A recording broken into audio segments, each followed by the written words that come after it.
গৌরপুরমের জমিদার বংশের একমাত্র উত্তরাধিকারী হচ্ছে রাজু সাহেব, যে কিনা অঢেল সম্পত্তির মালিক। আশেপাশের গ্রাম জুড়ে রাজুর দাদার ব্যাপারে অনেক সুনাম রয়েছে, তবে উপরে ফিটফাট আর ভেতরে সদরঘাট। আসলে বাইরে থেকে জমিদার বংশের অহংকার থাকলেও ভেতরে রাজুর ফুটানি দেখানোর জন্য কোনো টাকাই নেই। তাই রাজু সিদ্ধান্ত নেয় সে নিজে জমিদারিত্বের সুনাম ব্যবহার করে বড়লোক ঘরের একমাত্র সুন্দরী মেয়েকে বিয়ে করে নেবে, যাতে করে বিয়ের পর সকল সম্পত্তি রাজু একাই ভোগ করে নিতে পারে।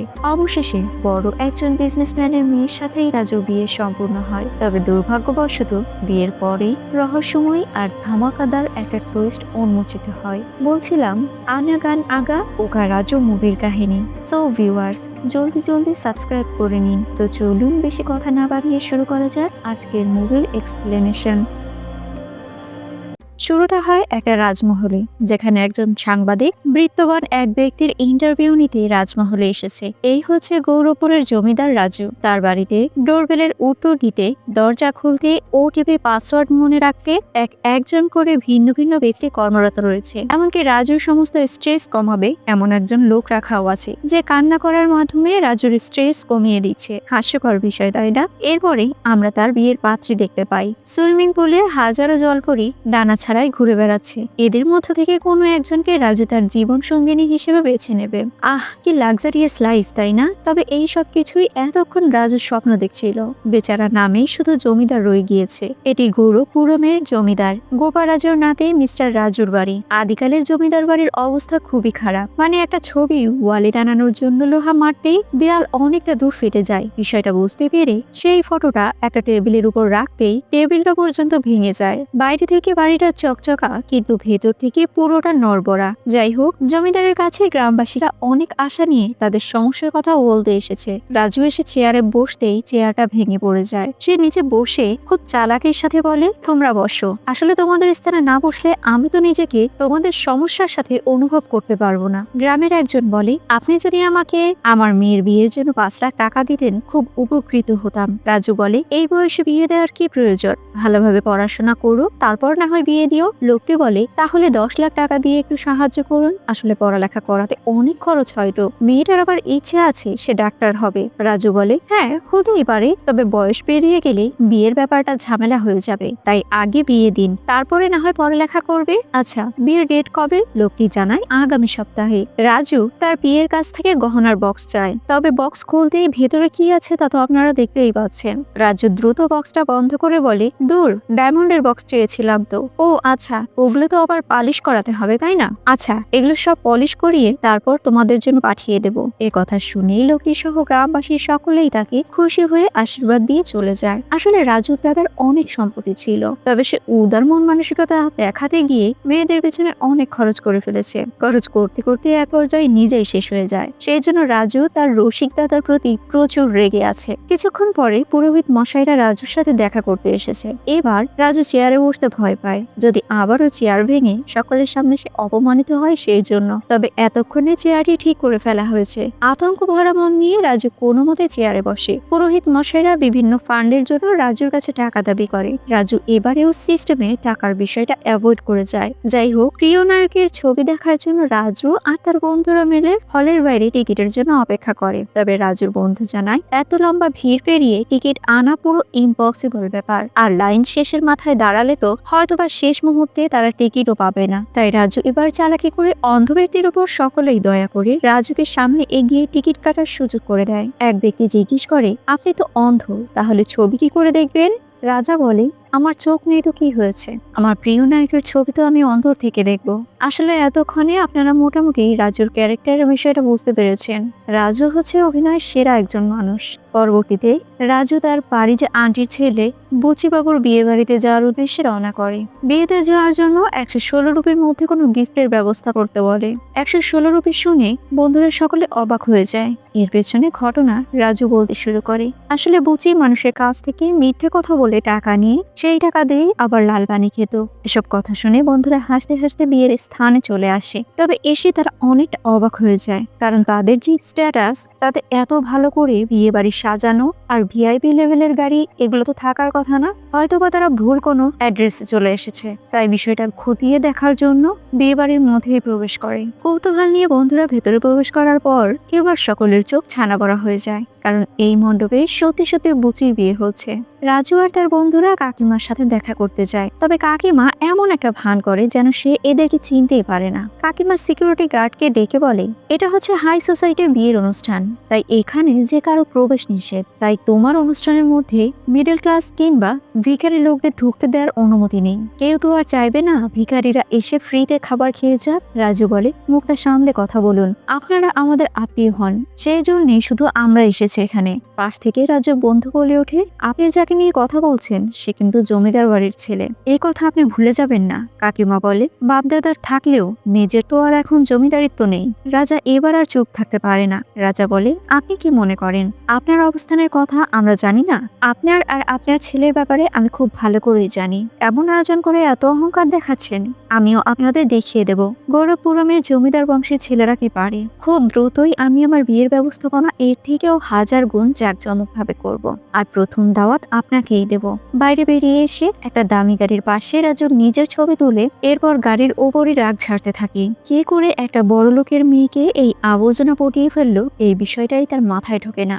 আসলে বুচি প্রেম করে বিয়ে করেছে, তার শ্বশুরের অঢেল সম্পত্তি রয়েছে। কি কপাল, ভাঙাচোরা চেহারা নিয়েও বড়লোক বাপের মেয়েকে পটিয়ে ফেললো। যেখানে রাজু তো একজন রাজকীয় ছেলে, তাহলে তার কেমন মেয়ে পাওয়া দরকার। শুরু হয়ে যায় পাত্রী দেখা। রাজু তো মনে মনে বড়লোক ঘরের মেয়েকে খুঁজছে, তবে পাত্রীদের বাবার সম্পত্তির পরিমাণ রাজুর কোনোভাবেই পছন্দ হচ্ছে না। এখানে রাজুর আরো একটা শর্ত রয়েছে, সে চায় তার হবু শ্বশুরের শুধুমাত্র একজন কন্যা সন্তান থাকবে, এর বাইরে তার কোনো সন্তানই থাকবে না, কারণ একাধিক সন্তান মানেই হচ্ছে জায়গা জমি ভাগ হয়ে যাবে। তুলনা মাফিক রাজু জায়গা জমির অংশ কম পাবে, তবে এই কথা তো আর ডিরেক্টলি বলা যায় না। তাই সে বলে সে তার হবু শ্বশুরের ভালোবাসা ভাগাভাগি করতে চায় না, যার জন্য সে একটি কন্যা সন্তান দেখেই বিয়ে করার ইচ্ছে পোষণ করে। অনেক খুঁজে বড়লোকি এক ঘরের এক মেয়েকে পাওয়া যায়। দেখাশোনার পালা এবার শুরু। তবে মেয়েটি ভরা মজলিসে যে কাণ্ড ঘটায় তাতে সকলের অবস্থা প্রায় 12টাই বেজে যায়। মেয়েটা একটু ওভার স্মার্ট, সিগারেটের গন্ধটা রাজু সহ্য করতে পারে না। এরপরও রাজু এই বিয়েতে রাজি রয়েছে। এই মুহূর্তে মেয়েটির এক্স তাকে ফোন করে। মেয়েটি সরাসরি পাত্রপক্ষের সামনে এক্স এর সাথে সলিড ভাবে কথা বলতে শুরু করে। রাজুর এই বিষয়টা আরো ভালো লাগে, কারণ সে তার এক্স বয়ফ্রেন্ডের বিষয়টি চাপা রাখেনি, বরং ফোন কলের মাধ্যমে সকলের সামনে এই বিষয়টি তুলে ধরেছে। হবু শ্বশুর বলে, আচ্ছা দেনা পাওনার বিষয়টা।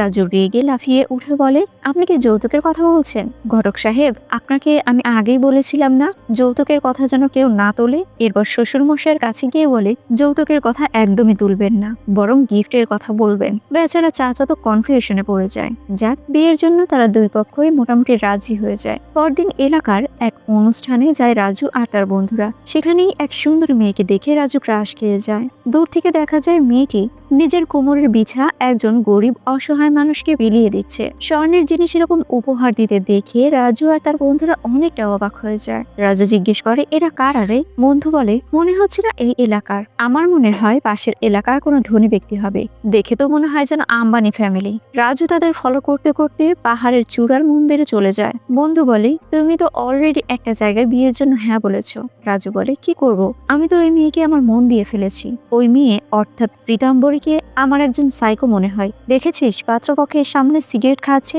আবার এক্স বয়ফ্রেন্ডের সাথে ঘুরতে যাবার কথাও বলছে। এই মেয়েকে বিয়ে করলে তো জীবন শেষ। আর সামনের মেয়েটিকে দেখ, যেন লক্ষ্মী একটা মেয়ে। যাই হোক, পুজো দেওয়ার সময় পূজারী এমন ভাবে মেয়েটি আর তার বাবার সাথে কথা বলে, সেসব কথা শুনে রাজা বুঝতে পারে এরা খুব বড় লোক। লোকটি বলে, এই হচ্ছে আমার একমাত্র মেয়ে। যা শুনে রাজা তো খুব খুশি হয়ে যায়। পরবর্তীতে সেখানে রাজু আর তার বন্ধুরা চলে আসে।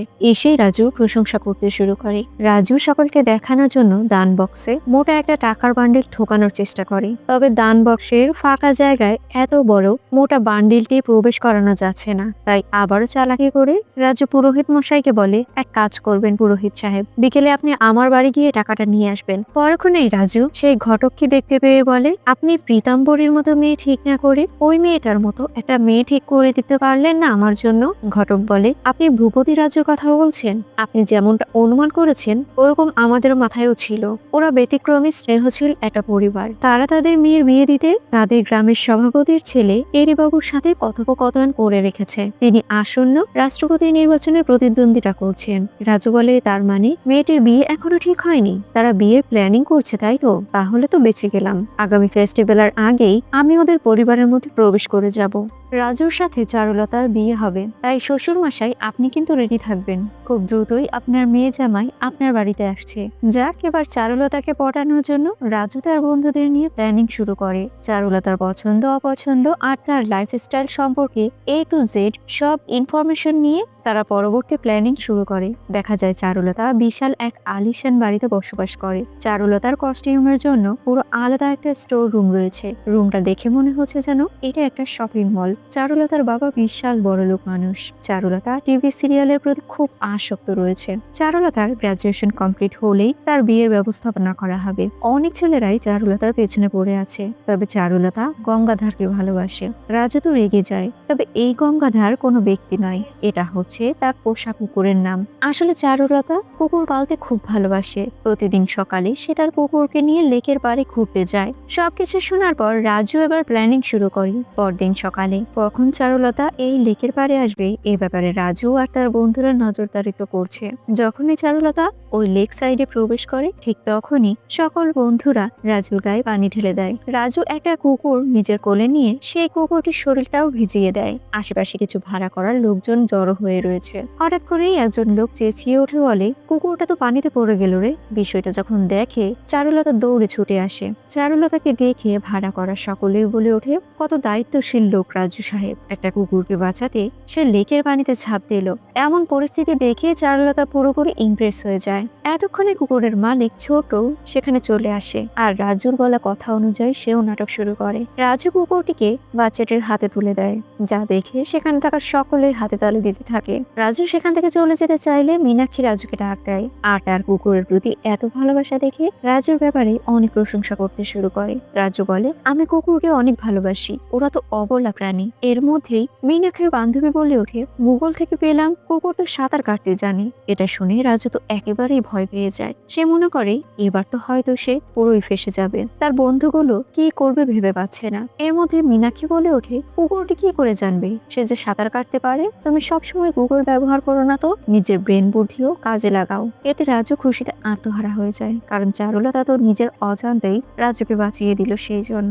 এবার রাজু কিছু মিষ্টি মিষ্টি কথা বলে সেখান থেকে চলে যায়। এরপর অপারেশন 2 এর পালা। রাজু প্রথমে মীনাক্ষীর সাথে কি করে কথা বলবে সেই ব্যাপারে বারবার প্র্যাকটিস করছে। এই মুহূর্তে তার বন্ধুরা ফোন করে বলে, অ্যাক্টিং এর জন্য কিছু গুন্ডা ভাড়া করেছি। চারুলতার বন্ধুদের তারা খুব বিরক্ত করছে, তুই এসে একটু হিরোগিরি দেখিয়ে যা। চারুলতা তো এমনিতেই টিভি সিরিয়ালের ভক্ত, আর তোর এমন ফাইটিং দেখলে ও হয়তো ইমপ্রেস হয়ে যাবে। এদিকে দেখা যাচ্ছে সেই লোকগুলো দুজন মেয়েকে খুব বিরক্ত করছে। এ সময় রাজু নায়কের মতো এন্ট্রি নেয় এবং ভাড়া করা গুন্ডাদের সাথে ফাইট করতে শুরু করে। এক পর্যায়ে তাদের নিয়ে একটা দোকানের মধ্যে গিয়ে শাটারটা বন্ধ করে দেয়। এরপর গুন্ডাদের বলে, যখন শাটার খুলবো তোমরা তখন খুব ভালো করে কান্না করতে করতে অভিনয় করে বের হয়ে যাবে। গুন্ডারা খুব সুন্দর করে তাদের অ্যাক্টিং শেষ করে আর সেখান থেকে চলে যায়। এটা দেখে মীনাক্ষী রাজুর প্রতি অনেকটা ইমপ্রেস হয়ে যায়। রাজুর কাছে মীনাক্ষী এসে বলে, রাজু তুমি এখানে? এটা তো আমার কলেজ, আর তুমি ওদের কিভাবে ধুলাই করলে, পুরো দেখার মতো ছিল। এই মুহূর্তে আরো দুজন মেয়ে রাজুর কাছে এসে বলে, তুমি দেখতে যেমন সুন্দর তেমনি তোমার হাইট অনেক রয়েছে আর তোমার ফাইটিংও খুব সুন্দর। আমরা তো তোমার ফ্যান হয়ে গিয়েছি, তোমার নাম্বারটা পাওয়া যাবে প্লিজ? এতে রাজু বলে, আমার কিডনি কিংবা লিভার চাইলেও আমি কিন্তু দিয়ে দিতাম, তবে আমার ফোন নাম্বার শুধু আমার স্পেশাল মানুষই পাবে, তাছাড়া আর কেউ পাবে না। এরপর মীনাক্ষী রাজুর নাম্বার চাইলে রাজু ফোন নাম্বার দেয়। মেয়ে দুটো জিজ্ঞেস করে, তোমার ফোন নাম্বার নাকি তোমার স্পেশাল মানুষই পাবে, তাহলে তুমি ওকে দিলে কেন? রাজু বলে, ও হয়তো আমার স্পেশাল মানুষই হবে। মীনাক্ষী তো মনে মনে খুব খুশি হয়ে যায়। এরপরে পরে তাদের ফোনে কথোপকথন চলতেই থাকে। একদিন রাজু মীনাক্ষীকে সুন্দর মতো সাজানো একটি বিচে নিয়ে যায়। রাজু বলে, এটা শুধুমাত্র তোমার জন্যই করেছি। মীনাক্ষী এসব দেখে খুশিতে আত্মহারা হয়ে ওঠে। আসলে এই বিচ গোয়া বিচের মতোই রাজু তার বন্ধুদের দিয়ে সাজিয়েছে, যাতে করে গোয়া বিচের একটা ভাইব পাওয়া যায়। এই জন্য সবকিছু দেখে চারুলতা তো অনেক খুশি হয়ে যায়। চারুলতা অনেক এনজয় করে সারাদিন। মজা মাস্তি শেষে এবার বাড়ি ফেরার পালা। চারুলতা হঠাৎ করে রাজুকে জড়িয়ে ধরে। রাজু বুঝতে পারে এটাই প্রেমের সূত্রপাত। ব্যাস এখান থেকে তাদের প্রেম কাহিনী শুরু হয়। 3 নাম্বার অপারেশন শেষ, এবার 4 নাম্বার অপারেশনের পালা। রাজু ইচ্ছে করেই চারুলতার ফোন ধরে না, আর সিস্টেমে বিভিন্ন মানুষ সেজে চারুলতার সাথে দেখা দেয়। তখন চারুলতা বুঝতে পারে সে রাজুকে মিস করার জন্য হয়তোবা চারুলতা সব জায়গায় রাজুকে দেখতে পাচ্ছে। কয়েকটা দিন পর হঠাৎ করেই চারুলতা মন্দিরে রাজুকে দেখতে পায়। রাজুকে দেখে চারুলতা ওরফে মীনাক্ষী বলে ওঠে, আমি কল দিলে তুমি রিসিভ করো না কেন? রাজু বলে, আমি এমনিতেও অনেক কাজের মধ্যে ব্যস্ত থাকি, তোমার ফোন রিসিভ করার মতো আমি সময় পাই না। চারুলতা বলে, যাকেই দেখি ওদের মধ্যে শুধু তোমাকেই দেখতে পাই, আমি তোমাকে অনেকটা ভালোবেসে ফেলেছি। এতে রাজু বলে, আমি কোনো প্রেমে বিশ্বাস করি না, কারণ ভালোবাসা হওয়ার কিছুদিন পরে ব্রেকআপ হয়ে যায়। তুমি আমাকে 112 জিবি মেমোরি দিয়েছো, আমি সারা জীবন অরিজিৎ সিং এর গান শুনেই কাটিয়ে দেব, এটাই আমার জন্য যথেষ্ট। এর মধ্যে সেখানে চারুলতার বাবা চলে আসে। চারুলতার বাবা বলেন, তুমি কি সত্যি ওকে ভালোবাসো না? আমার চোখের দিকে তাকিয়ে বলো। রাজু তার হবু শ্বশুর মশাইয়ের চোখে চোখ রাখতে পারে না, এরপরও জোর করে চোখে চোখ না রেখেই বলে, হ্যাঁ আমি আপনার মেয়েকে ভালোবাসি না। এই ছেলে তো তোমাকে অনেকটা গভীরভাবে ভালোবেসে ফেলেছে, একে ছেড়ে আমি কি ওই এরি বাবুকে আমি আমার মেয়ে জামাই করব? চারুলতার বাবাও অবশেষে রাজুকে মেনে নেয় আর বলে, আমি যেমনটা চেয়েছি তুমি ঠিক তেমনি। আমি আমার মেয়ের জন্য একজন পারফেক্ট ছেলে খুঁজেছি, তুমি আমার মন মতো জামাই হতে চলেছ। পরক্ষণে চারুলতার বাবা বিয়ের দিন তারিখ ঠিক করে ফেলে। রাজু খুশিতে তো পুরো পাগল হয়ে গিয়েছে। এদিকে চারুলতার সাথে যার বিয়ে হওয়ার কথা ছিল সে তো পুরো রেগে ফায়ার হয়ে রয়েছে, কারণ চারুলতার বাবা তাকে কথা দিয়েছিল চারুলতার সাথেই তাকে বিয়ে দেয়া হবে, কিন্তু এখন সে অন্য কারোর সাথে বিয়ে দিতে যাচ্ছে। অন্যদিকে রাজুর বিয়ের দাওয়াত দিতে রাজু সর্বপ্রথম সেই আন্টির বাড়িতে এসেছে। রাজু তার শ্বশুরের সম্পত্তির প্রশংসা করে বিয়ের কার্ড আন্টির হাতে তুলে দেয়। এরপরই 5 স্টার হোটেলে মহা ধুমধামে রাজুর বিয়ে সম্পূর্ণ হয়।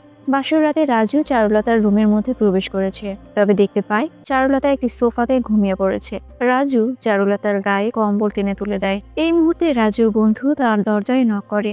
দরজা খোলার পর রাজুর বন্ধু তাকে শ্বশুরের দেওয়া একটা চিঠি দেয়। রাজু মনে করে এটা হয়তোবা হানিমুনের টিকিট হবে, তাই খুশি মনে রাজু চিঠিটি পড়তে শুরু করে। বাবা বলছে, তোমার মতো জামাই পেয়ে গিয়েছি আমি, এটা আমার সৌভাগ্যের ব্যাপার। আমি অনেকদিন ধরে ভাবছিলাম তোমাকে একটা কথা বলবো, আমি ব্যক্তিগতভাবে বলতে পারবো না বলেই এই চিঠিটা লিখেছি। তুমি তো জানোই আমার অনেকগুলো জুয়ার ব্যবসা রয়েছে, দুর্ভাগ্যবশত আমার অনেক লোকসান হয়ে গিয়েছে।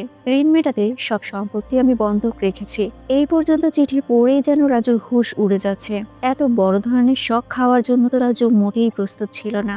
এর মধ্যে খাটটা ধপাস করে ভেঙে পড়ে যায়। পরদিন সকালে রাজু ঘুম থেকে উঠে দেখে আশেপাশে কোথাও কাউকে পাচ্ছে না। এরপর সে মনে করে সকলে হয়তোবা লুকোনো ক্যামেরার মাধ্যমে তার সাথে প্র্যাঙ্ক করছে। এই মুহূর্তে তার সামনে 3 জন লোক দেখতে পায়। রাজু তাদের জিজ্ঞেস করে, কে আপনারা? 3 জন ব্যক্তি বলে, আমরা ব্যাংক লোনের কর্মী। রাজু বলে, আমার কোনো লোনের প্রয়োজন নেই, আপনারা এখান থেকে চলে যান। এবার তারা রাজুর কাছে তার শ্বশুরের লোনের টাকা চায়। আসলে রাজুর শ্বশুর আরো 2 বছর আগেই তার হবু মেয়ে জামাই এর নামে সকল সম্পত্তি লিখে দিয়েছে। আইনি মতে সম্পত্তির মালিক যে হবে সেই সকল লোন পরিশোধ করবে। তাই 2 বছর যাবৎ ব্যাংক লোন কর্মীরা অপেক্ষায় ছিল এই বিয়েটা কবে হবে ঠিক সেই জন্য। কালকে বিয়ে হয়ে গিয়েছে, তাই আজকেই লোন কর্মীরা চলে এসেছে লোনের টাকা নিতে। রাজু দিতে না চাইলেও তারা একটি দলিল দেখায়, যেখানে রাজু নিজের স্বাক্ষরই রয়েছে। আর দলিলে লেখা ছিল তাদের কাছে যত টাকা লোন দেওয়া হয়েছে সব রাজু নিজের দায়িত্বে পরিশোধ করে দেবে। এবার রাজুর মনে পড়ে বিয়ের সময় তার শ্বশুর একটা পেপারে তাকে দিয়ে সিগনেচার করিয়ে নিয়েছিল। রাজু অতিরিক্ত খুশি থাকার কারণে দলিলে কি লেখা রয়েছে পাশে পড়েও দেখেনি। এরপরে রাজু তার শ্বশুরকে ফোন দিলে তার ফোন বন্ধ পাওয়া যায়। তাই রাজু চারুলতাকে ডাক দেয়। সম্পূর্ণ বিষয়টা চারুলতাকে রাজু খুলে বলে। রাজু বলে, তোমার বাবা কোথায়? তোমরা কি আসলেই বড়লোক? মানে তোমাদের টাকা পয়সা আছে তো? চারুলতা বলে, হ্যাঁ আমরা বড়লোক, তবে একটা সমস্যা আছে। কেন? গতকাল রাতেই তো বাবা তোমাকে ভালোবেসে একটা চিঠি দিয়েছিল, তুমি ওটা পড়োনি? এই কথা শুনে রাজুর যেন হার্ট অ্যাটাক হওয়ার মতো অবস্থা হয়ে যায়। এরই এই মুহূর্তে এসে বলে, জানো রাজু তোমাকে প্রেমে ফেলার জন্য অপারেশন চারুলতা নামে একটা প্রজেক্ট করেছিল। চারুলতা এবার রাজুকে আলাদা করে ডেকে নিয়ে জিজ্ঞেস করে, তোমাদের এখানে তো জমিদারিত্ব রয়েছে তাই না? আসলে আমি জানতে চাচ্ছি জমিদারের আড়ালে তোমাদের টাকা পয়সা এখনো আছে তো? রাজু বলে, জমিদারি তো রয়েছে, তবে একটা সমস্যাও রয়েছে। এই কথা শুনে দুজনেই বুঝতে পারে আসলে দুজনেই দুজনকে সম্পত্তির লোভে প্রেমে ফেলানোর চেষ্টা করেছে। এরা না জেনে বুঝে সেম ক্যাটাগরির মানুষের ফাঁদে পা বাড়িয়েছে। আসলে মন্দিরের ঘটনা ঘটার পর চারুলতার বাবা খোঁজ নিয়ে জানতে পারে রাজুর দাদার প্রায় 100 কোটি টাকার সম্পত্তি ছিল, আর এরপর থেকেই তাদের প্ল্যানিং শুরু। কথা শুনে বোঝা যায় রাজু চারুলতার পেছনে দৌড়ায়নি, বরং চারুলতা ও তার বাবা রাজুর পেছনে দৌড়েছে। এরপর চারুলতা ও রাজু দুজনেই হতভম্ব হয়ে বসে পড়ে। এরিও পুরো ঘটনাটা বুঝতে পেরে এই বিষয়ের মজা নিয়ে সেই স্থান থেকে চলে যায়। ব্যাংক কর্মীরাও হুমকি দিয়ে সেখান থেকে চলে যায়। পরের দিন এসব কথা রাজু তার বন্ধুদের শোনায় এবং তার বন্ধুরা এক এক করে এই বিপদ থেকে রক্ষা পাবার পথ দেখাতে শুরু করে। তবে কারো কোনো কথাই যেন রাজুর পছন্দ হচ্ছিল না। ঠিক এই মুহূর্তে সেখানে আবারও এরি এন্ট্রি নেয় আর রাজুকে বলে, আমি গ্রাম প্রেসিডেন্টের নমিনেশন পেয়েছি। এই বলে রাজুকে নানা ধরনের ব্যঙ্গাত্মক কথা বলতে শুরু করে। সে আরো বলে, তোমার হাতে আর মাত্র 2 মাস রয়েছে, তুমি নিজে কি করবে এই 2 মাসের মধ্যেই ডিসাইড করো, কারণ এই 2 মাস পর আমি জিতে গেলে তোমাকে এই গ্রাম ছাড়া করব আমি। এই বলেই সে সেখান থেকে চলে যায়। এরই অফিসে নমিনেশন পেপারপত্র ঠিকঠাক করে জমা দিচ্ছিল। এ সময় সেখানে রাজুও চলে আসে। আসলে রাজুও প্রেসিডেন্টের নমিনেশনে অ্যাপ্লাই করেছে। রাজু ছেলেটিকে বলে, আমি তোমার অপোজিট পার্টি হয়ে দেখা দেব, দেখা যাক কে জয়ী হয়। পরবর্তীতে রাজু তার প্রচারণার কাজ শুরু করে দেয়। প্রথম দিনে সে একজন মৃত ব্যক্তির বাড়িতে যায়। রাজু এসে সেই ব্যক্তির সম্পর্কে সিম্প্যাথি নেওয়ার চেষ্টা করে। পারিবারিক বিষয়ের অজান্তেই রাজু নিজের মতো করে মন গড়া কথা বলতে যার কারণেই মৃত ব্যক্তির 2 সৎ পরিবারের মধ্যে বিরাট এক ঝামেলা বেঁধে যায়। রাজু তাদেরকে চুপ করাতে নতুন বাহানা শুরু করে। এদিকে চারুলতাকে তার বান্ধবী বলছে রাজু ইলেকশনের জন্য নমিনেশন পেয়েছে। রাজু আসলেই অনেক স্মার্ট। এটা শুনে রাজুর প্রতি চারুলতার মন অনেকটা দুর্বল হয়ে যায়। পরবর্তীতে রাজু সবার সামনে বক্তব্য দিবে, এই জন্য বক্তব্য প্র্যাকটিস করছে সে। প্র্যাকটিস শেষ হলে সে স্টেজে ওঠে, কিন্তু তার বক্তব্য শোনার জন্য কোনো পাবলিকই আসেনি। এটা দেখে রাজু তো পুরো হতভম্ব হয়ে যায়। সেখানে একটি বাচ্চা এসে রাজুকে বলে, পাশের গ্রামে আরেক প্রোগ্রাম চলছে, যার কারণে এখানে কেউই আসেনি। আসলে এরই প্রোগ্রামে সকল মানুষের ভিড় পড়ে গিয়েছে। তাই তো রাজু তাড়াতাড়ি করে গাড়ি নিয়ে সেই জায়গায় পৌঁছে যায়। সেই স্থানে গিয়ে রাজু নিজের মতো করে গাড়িতে থাকাকালীন বক্তব্য দিচ্ছে এবং ভিডিও রেকর্ড করে নিচ্ছে। আসলে এরির জনগণের সাথে রাজু ভিডিও রেকর্ড করে নিচ্ছে সুযোগের সদ্ব্যবহার করে, যা দেখে এরি মোটেই সহ্য করে নিতে পারে না। তাই রাজুকে এরি অপমানিত করার জন্য নানা ধরনের কথা বলতে শুরু করে। রাজু এর প্রতিবাদ করতে গিয়ে সে নিজেই আজেবাজে বক্তব্য দিতে শুরু করে। রাজুর বক্তব্য কোনো মানুষই শুনতে চায় না, তাই সেখান থেকে চলে যেতে চায়। এই মুহূর্তে এন্ট্রি নেয় রাজু চারুলতা। চারুলতা রাজুর বিষয়ে ভালো ভালো বক্তব্য দেয়, যার কারণে সকল মানুষ রাজুর দিকে মনস্থির করে। পরবর্তীতে রাজু গ্রামের মানুষের মন জিততে অনেক প্রকার অভিনয় করতে শুরু করে। আবার এসব কার্যকলাপ নিজেরা ভিডিও রেকর্ডের মাধ্যমে ফোনের মধ্যে রেখে দেয়। আবার কিছু কিছু কার্যকলাপ ফেসবুক, ইনস্টাগ্রামেও শেয়ার করে দেয়। ভোটের বিষয়টা নিয়ে চারুলতা রাজুকে অনেক ধরনের উৎসাহ দেয়। চারুলতা বলে, তুমি এভাবেই এগিয়ে যাও, দেখো তুমি ঠিক জয়ী হবে। পরবর্তীতে রাজু একটি বাচ্চাকে ভাত খাইয়ে দিতে চাইলে বাচ্চাটি ভাত খেতে চায় না। রাজু কারণ জানতে চাইলে বাচ্চাটি রাজুর কাছে কিছু টাকা চায়। রাজু টাকা দিলে বাচ্চাটি খুশি হয়ে রাজুর হাতে ভাত খায় এবং তার ভিডিও করে। অপোজিট টিমের ছেলে এরি তার বড় ভাইয়ের সাথে দেখা করে। তার বড় ভাই বলে, ইলেকশন সামনেই, আশা করি তুমিই জয়ী হবে। আর যদি কোনো সমস্যা কিংবা প্রয়োজন হয় তাহলে আমাকে জানিও, আমি তোমার পাশেই রয়েছি। রাজু সবসময় সব বাচ্চাদের সাথে বন্ধুর মতো আচরণ করে। এসব আচরণ সবকিছুই সময় সুযোগ বুঝে ক্যামেরায় ধারণ করা হচ্ছে। রাতের বেলা চারুলতা রাজুর পায়ে মলম লাগিয়ে দেয়, কারণ সারাদিন অনেক ঘোরাঘুরির কারণে রাজুর পায়ে আঘাত লেগেছে। এই মুহূর্তে দুজনের রোমান্টিকতা শুরু হতেই যাবে। এই সময় রাজুর একজন লোক চলে আসে। ভেতরের অবস্থা দেখে সে আবারও রুম থেকে বেরিয়ে যায়। পরদিন সকালবেলা দেখা যাচ্ছে সোশ্যাল মিডিয়ায় রাজুর কার্যকলাপ পুরো ভাইরাল হয়ে গিয়েছে। অনেক মানুষ তার সব কার্যকলাপ খুব পছন্দের সহিত দেখছে। এতে রাজু খুশি হয়ে নাচ গান শুরু করে। ধীরে ধীরে রাজু যেন আরো ভাইরাল হয়ে যায়, যার জন্য রাজুকে নিয়ে নিউজ করতে নিউজ রিপোর্টাররা চলে আসে। রাজু এই সম্পর্কে বেশি কিছু জানায় না। রাজু নিজস্ব কিছু বক্তব্য দেয় তাদের কাছে। সেই বক্তব্য একটু ভিন্নধর্মী থাকলেও সকলেই খুশি মনে তার বক্তব্যে হাততালি দিয়ে ওঠে। এসব খবর নিউজে দেখে এরির বড় ভাই অনেকটা রেগে যায়। এই সময় সিএম কল দেয় এবং অনেক গালিগালাজ করে। সে বলে, তোমরা কি শুরু করেছো? পার্টি দিয়ে কি তোমরা খেলা শুরু করেছো নাকি? এগুলো যেন এখানে শেষ হয়ে যায়, আর যেন বেশি বাড়াবাড়ি না হয়। পরক্ষণে গ্রামের রাস্তা মেরামত, পানির লাইনের কাজ সহ বাচ্চাদের স্কুলে ভালো পড়াশোনাও শুরু হয়েছে। আসলে রাজু যেগুলো সমস্যা সম্পর্কে সোশ্যাল মিডিয়ায় তুলে ধরেছিল, সেই সব সমস্যার সমাধান সরকার কর্তৃপক্ষ করে দিয়েছে। এই জন্য গ্রামের সকল মানুষ রাজুকে সম্মান করতে শুরু করে আর রাজুকে ভোটে এগিয়ে যাওয়ার জন্য সাপোর্ট করে। পরিস্থিতি বিগড়ে যেতে দেখে এরির বড় ভাই রাজুকে ডেকে নিয়ে আসে তার অফিস কক্ষে এবং তার ব্যাপারে অনেক সুনাম করে। এতে রাজু অনেক খুশি হয়, কিন্তু যখন বলে, তুমি যেটা করেছো সেটা এনজয়, কিন্তু পলিটিক নয়। আমি তোমাকে 20 কোটি টাকা দেব। তুমি যদি পার্টির নমিনেশনে না থাকো তাহলে এই 20 কোটি টাকা তোমার হয়ে যাবে। রাজু নিজের জীবনে 20 কোটি টাকা কখনোই দেখেনি, টাকার লোভে তাই এই ব্যাপারটা মেনে নেয়। পরবর্তীতে রাজু তাদের বিষয়টা মেনে নিয়ে পার্টির বিষয়ে অনেক বাজে বাজে কথা বলে। ঠিক এই বিষয়টা দূর থেকে এর এই ভিডিওর মাধ্যমে রেকর্ড করে নেয় পুরো সিনারিটা। রাজু টাকা নিয়ে বাসায় ফিরে আসে এবং সবাইকে টাকা দেখায়, যা দেখে পুরো সকলেই হতভম্ব হয়ে যায়। পরবর্তীতে টিভিতে দেখা যায় রাজু সেই ভিডিওটা পুরোপুরি ভাইরাল হয়ে গিয়েছে। টিভি, সোশ্যাল মিডিয়া, ইনস্টাগ্রাম, যত ধরনের সামাজিক মাধ্যম রয়েছে সব জায়গায় রাজুর এই নেগেটিভ ভিডিওটা ছড়িয়ে পড়েছে।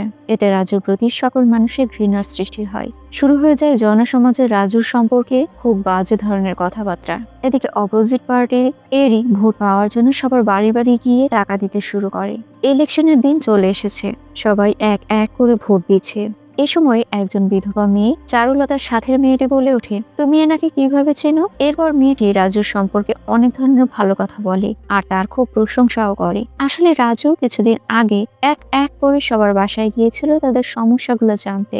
সবার সমস্যা জানতে পেরে রাজু অনেক দুশ্চিন্তাগ্রস্ত হয়ে যায়। তাই সকলকে কিভাবে তাদের নিজস্ব সমস্যা থেকে মুক্তি দেবে সে বিষয়ে সে ব্যস্ত হয়ে পড়ে। এদিকে মুক্তি দিতে গেলে অনেক টাকার প্রয়োজন, তাই রাজু অপোজিট পার্টির কাছ থেকে সিস্টেমে টাকাগুলো নিয়েছিল। টাকাগুলো নিয়ে আসার পর রাজু চারুলতার সাথে পরামর্শ করে এক এক করে সকলের বাসায় যায় আর তাদের সকলের সমস্যার সমাধান করার জন্য প্রত্যেকটি ফ্যামিলির পেছনে যথাসাধ্য পরিমাণ টাকা খরচ করে। এদিকে মাইকে ঘোষণা করে ইলেকশনে বিজয়ী হয়েছে রাজু। এটা শুনে সবাই খুশিতে মেতে ওঠে। এতে অপোজিট পার্টির অনেকে রেগে যায়, যাতে করে গ্রামে মারামারির সৃষ্টি শুরু হয়। এই মুহূর্তে গরুর গাড়িতে করে রাজু এন্ট্রি নেয় এবং এক এক করে অপোজিট পার্টির সকলকে ধুলাই করতে থাকে। এক পর্যায়ে সকলকে ধুলাই করা শেষ হলে রাজু চারুলতার কাছে যায়। এখন চারুলতা রাজুকে নিয়ে আরো গর্ববোধ করতে শুরু করে। ঠিক এই মুহূর্তে রাজুর শ্বশুরমশাইও সেখানে উপস্থিত হয়ে যায়। শ্বশুরমশাই এসেই তার জামাইকে জিতে যাওয়ার জন্য অভিনন্দন জানায়। রাজু তো তার শ্বশুরের ওপর পুরোপুরি রেগে আছে। বাবা বলে, আমি তোমার জন্য সুখবর নিয়ে এসেছি। পেদা পালামের কাছে একটা প্রধান বার হাইওয়ে তৈরি হচ্ছে। এটি শিল্প অঞ্চল হিসেবে গড়ে তোলা হচ্ছে। আমাদের গ্রামে 3000 কোটি টাকার বিনিয়োগ। জামাই, এটা আসন্ন হাইওয়ে এলাকার কাছে আমাদের এখনো 10 একর জমি আছে। আগে আমি এর জন্য একটা টাকাও পেতে পারিনি, কারণ তখন কুকুররাও এটা নিতে চাইতো না। কিন্তু বর্তমান মূল্য বিবেচনা করে রাজু তাকে থামিয়ে দিয়ে বলে, আপনার কাছে যা আছে আমি তা কিছুই চাই না, আপনি এটা রাখতে পারেন।